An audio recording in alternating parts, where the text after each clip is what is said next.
Vamos lá, as questões de geografia agora. 6 questõezinhas envolvendo da provinha do FABC 25. Vamos lá. É uma das principais realizações do projeto europeu. Começou em 1985 com um tratado intergovernamental entre 5 países que compõem a atual União Europeia: França, Alemanha, Bélgica, Países Baixos e Luxemburgo. E expandiu-se gradualmente para se tornar a maior zona livre de circulação do mundo, permitindo que mais de 400 milhões de pessoas viajem livremente entre países membros sem passar pelo controle de fronteiras. Atualmente abrange mais de 4 milhões de quilômetros quadrados e inclui 29 países. Muito bom. O acordo diplomático, a gente está falando do acordo de Schengen, o acordo de livre circulação na União Europeia, não podemos esquecer. Ele ainda tentou até dar uma dribladinha em você, falando um pouquinho do começo da União Europeia, né, com esses 5 países, que foi criada a partir do Tratado de Roma, o antigo CEE, que originou a União Europeia. Podia confundir. Tratado de Paris, a gente está falando de clima, dos acordos de Paris. Se a gente está falando do acordo de Dayton, a gente está falando do fim da Guerra da Bósnia, de 92 a 95, que é aqui que foi criada a famosa Bósnia e Herzegovina. Tem também toda uma questão por trás maravilhosa. E o último é o Tratado de Lisboa, que ele unificou o quadro jurídico da União Europeia, ou seja, foi uma reforma política. E o que a gente tem que saber que é o Acordo de Schengen, que é o livre de circulação de pessoas. Questãozinha ótima. 36. O presidente francês Emmanuel Macron iniciou em 25 de março de 24 uma visita de 2 dias a um território da França na América do Sul. O território em questão exige mais autonomia e está imerso em inúmeras dificuldades com a insegurança. A expectativa é que Paris conceda ao governo local desse território maior autonomia por meio de uma reforma constitucional. Qual é o território no excerto? É a principal causa de segurança, questão bem específica de geografia. Temos que lembrar que o único território francês na América do Sul é a Guiana Francesa. Por mais que está escrito francesa, aparentemente parece óbvio para todo mundo, mas o pessoal pode se confundir. E realmente o grande problema da Guiana Francesa é a extração ilegal do ouro, onde agora que os europeus estão preocupados, principalmente os franceses, né, com essa questão. Então é a Guiana Francesa e a extração ilegal do ouro, beleza? Vamos lá.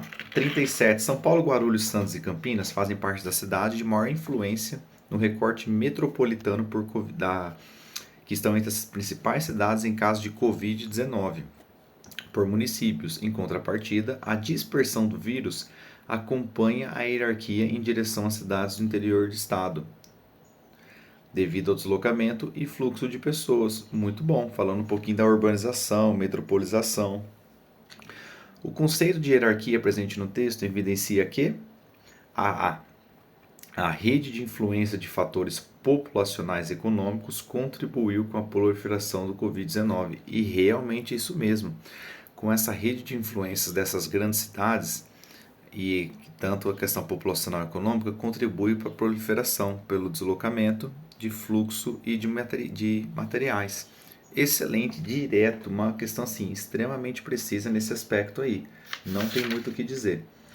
Vamos lá. 38. Tirar um pouco o zoom.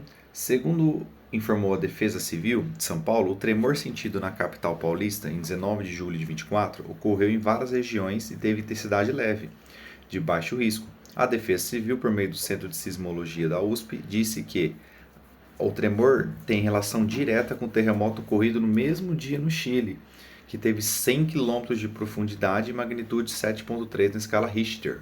Vamos lá. Considerando o excerto fenômeno observado na capital, é decorrente do quê? Vamos lá. Se a gente está falando aqui da parte sul-americana da coisa, vamos tentar fazer um desenho, por mais que não seja tão fácil assim desenhar a mão livre, seria... Aqui já seria um pouco do México e por aí vai. A gente tem duas placas tectônicas. A gente tem uma placa tectônica que é voltada nessa direção e a gente tem essa outra placa tectônica que pega mais ou menos essa parte. Essa placa é a placa de Nazca, que você viu que o limite é bem aqui nos Andes, junto com a placa sul-americana. Vamos fechar ela aqui, que essa é a placa sul-americana. E aqui a gente tem um movimento de convergência entre essas placas, ou seja, elas sempre estão em direção uma com a outra, uma direção uma com a outra. Olha que interessante. Consequentemente,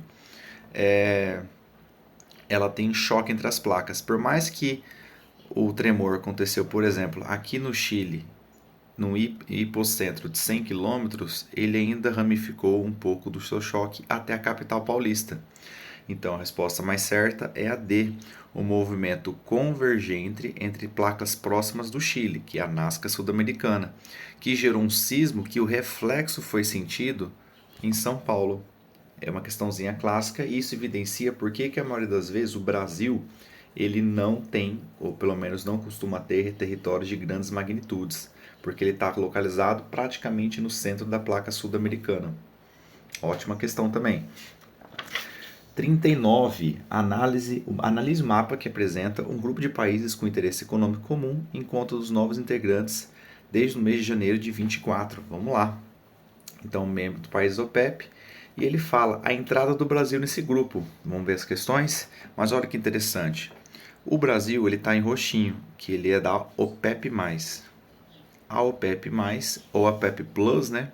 Vamos dizer assim, são países que foram inseridos na OPEP, mas que eles não possuem obrigação de cotas de produção do grupo. Por quê? Porque ele tende mais a importar produtos ou derivados do petróleo, ele tem mais importação a que de fato exportação, por isso que ele é da OPEP+. E isso aqui ele diz na alternativa C. O Brasil nesse grupo limita-se pelo status diplomático do país, já que é desobrigado a aderir cotas de produção do grupo. Porque os membros fundadores da OPEP, e tanto o fundador quanto os próprios membros da OPEP, eles têm uma cota de produção de petróleo, de exportação. Por isso que o Brasil é da OPEP+. Lembrando que para associar também na OPEP+, a gente tem a questão do México, que também foi um grande país da OPEP+, e a gente está falando da poderosíssima Rússia. Beleza? Excelente questão também. 40. O problema do tamanho da representação das superfícies é, na realidade, intrínseco à análise espacial e recortes escolhidos são aqueles dos fenômenos que são privilegiados por ela. Na geografia humana, os recortes utilizados têm sido a cidade, o bairro, a rua, a aldeia, a região, a nação e o mundo. Na geografia física, os recortes não são necessariamente esses. Por exemplo, na climatologia, aquilo que é pertinente é basicamente continental ou planetário. Portanto, tão importante como saber as coisas mudam com o tamanho é saber exatamente o que muda e como. Gente, isso é uma definição precisa na parte da geografia, falando de escala cartográfica. E faz menção à escala cartográfica, que corresponde à proporção de redução do fenômeno a ser representado. Porque quando a gente fala numa escala cartográfica, a gente não consegue ver na proporção 1 para 1. Por isso que a gente faz um recorte numa escala que pode ser 1 para algum número, tudo isso em centímetro, e aqui a gente tem a representação dos planetas ou dos países, das coisas, tudo aquilo que a gente quer identificar no nosso mapa, beleza? E não tem nada a ver com projeção cilíndrica, nada a ver com projeção azimutal. A questão é que pode ser uma escala geográfica, mas nesse negócio de distorcer as formas do continente está muito específico, na verdade é uma resposta mais abrangente, então por isso é a alternativa A. E essas foram as questões de geografia.